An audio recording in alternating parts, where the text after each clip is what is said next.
Hello, great people. The Senate Ethics Committee has dismissed the petition submitted by Senator Natasha Akpoti against the Senate President Godswill Akpabio over alleged sexual harassment. The way and manner that the petition was dismissed calls to question the integrity of the Nigerian Senate. In a moment, I will leave you to watch how the petition was dismissed. Then when we come back, we'll be dissecting the politics of petition dismissal on the floor of the Nigerian Senate and how the Nigerian Senate Committee had conducted itself. We'll be dissecting the issues. What is the end game? What is the political behavior and what are the rationales that determine the political behavior that we are seeing both on the side of Natasha, on the side of the Senate President, and on the side of the committee that presided over the petition? We'll be dissecting this and a whole lot more on this episode of Politics with Dr. Omoshola. If you are yet to subscribe, of course, do well to subscribe to this channel. Let us go and watch the video of the petition dismissal. Then we come back for some great discussion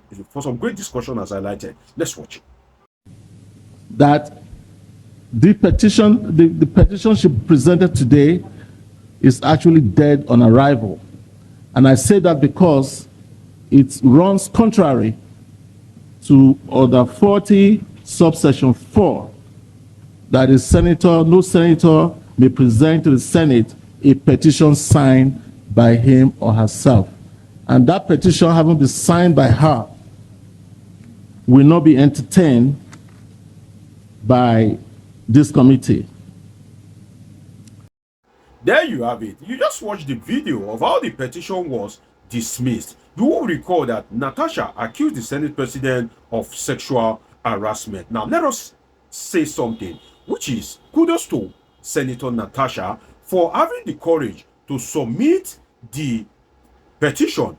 Kudos to Natasha for being bold, because she herself, she already knows that majority of the people in the Senate are apparently against her. She knows that it is her against the Nigerian Senate. But for her to be bold to submit that petition, kudos to her. It shows that she's a woman of strong courage, and she's a woman that has decided to speak and fight for herself, and by extension, every other woman not minding whose ox is God. So kudos to Senator Natasha for her action. Now, Akpabio presiding over plenary when the petition was submitted leaves much to be desired from the Nigerian Senate, in the sense that you cannot receive a petition as a presiding officer when that petition is against you.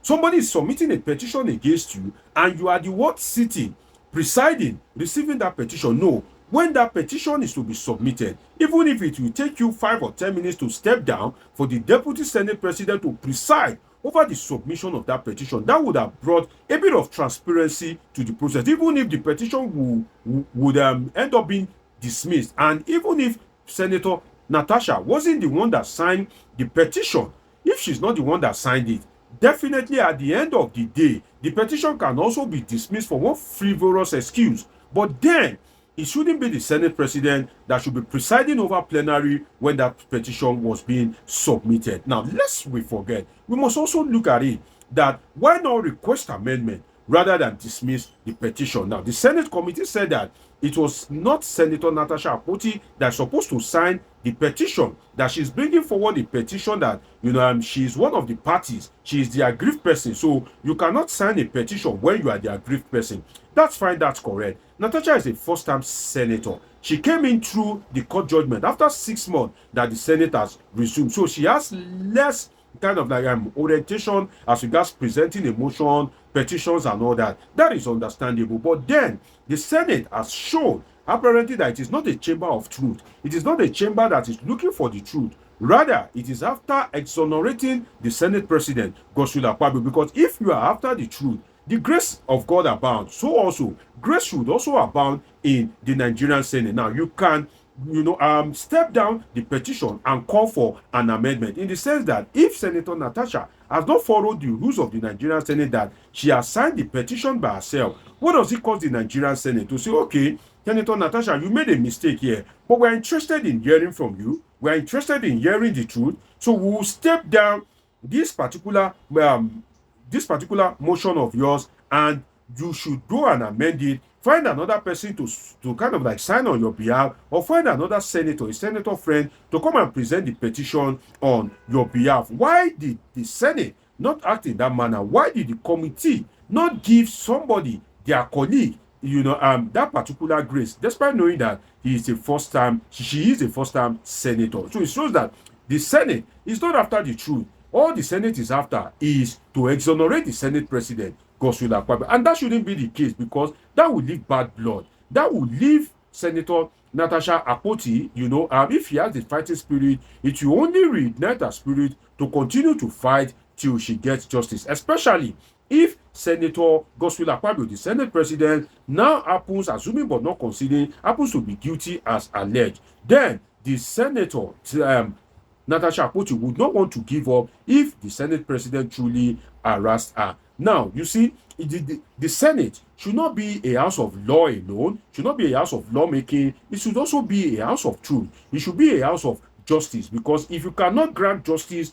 to your fellow senator that is aggrieved, then how will you grant justice to another Nigerian or to any company or group of companies that is aggrieved and they have brought their matter before you? So you might, at the end of the day, exonerate the Senate President, but at least let that due process, let it pass, in the sense that I don't like the way the petition against the Senate President was dismissed. No, you shouldn't dismiss it in such a manner. You should have given her the opportunity to go and rewrite it, to go and amend it and submit it at the next plenary, just so that people can hear what really transpired. And it would have been gracious, it would have been great for the Senate to now make the sitting a matter of public knowledge. I'm sure the Nigerian media will be willing to give that particular probe free air coverage. Every Nigerian media will be willing to cover it, to bring what happens during the probe to the Nigerian people. So why is the Senate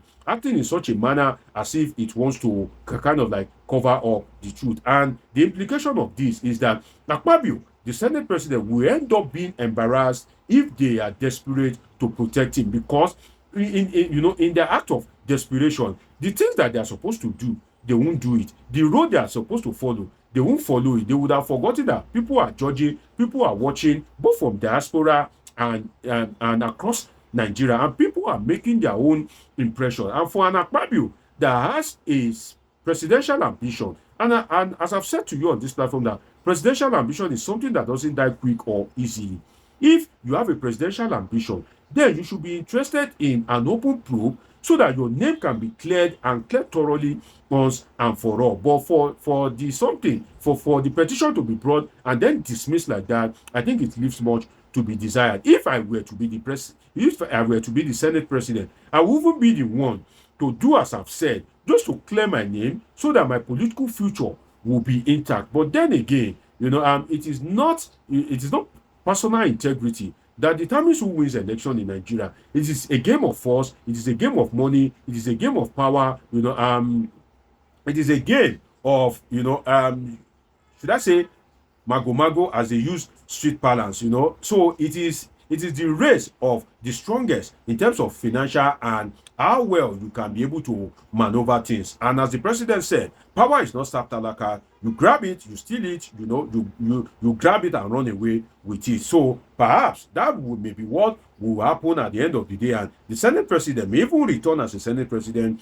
in 2027, despite not properly clearing his name. Now, let me leave you with something which I call the difference between beauty and brain. You see, in life, always ask for brain so much as you ask for beauty and handsomeness. I will leave you with a video of one of the pro-Akpabio senators, and look at what the woman said. Look at her presentation that about Senator Natasha. I'll leave you to make a judgment out of it, and please, I look forward to your impression in the comment section as you gas this lady that you are about to watch after this video. It's been an interesting time with you on this episode. Do want to subscribe, turn on your notification button, catch up with my past videos, and of course I have great interesting videos coming your way. Till I see you again, always remember that I love you all sincerely. Let's go and watch the video of that woman.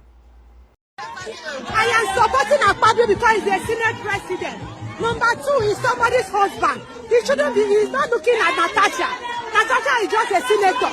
He doesn't have time with Natasha. Natasha should free Akpabio. Akpabio is somebody's father. He's a grandfather. He's somebody's husband. He's somebody's son. Natasha should face her husband and and leave Akpabio alone. A man is free to look at a woman. That is the end. He should stop blackmailing Akpabio. Akpabio is Akpabio. He should stop it. You know what they investigate? Investigate what? Did you miss Akpabio with Natasha in the bed? You don't need Akpabio talking to Natasha by the roadside. You don't need Akpabio talking to Natasha that I love you.